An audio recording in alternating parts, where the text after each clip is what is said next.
আসসালামু আলাইকুম। আজ বুধবার আমাদের আলালপাড়া ড্রাইভিং সেন্টারে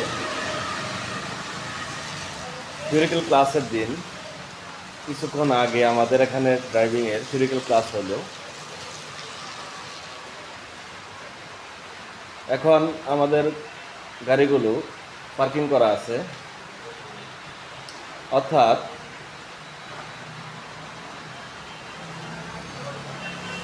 দেখেন আমাদের ড্রাইভিং অফিস সামনে একটা গাড়ি পার্কিং করা আছে।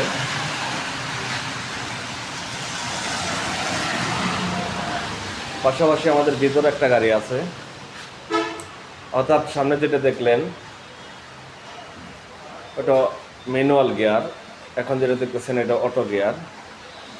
এটা আমাদের ড্রাইভিং সেন্টার, এখানে বসার জায়গা ট্রেনিংদের। ধন্যবাদ।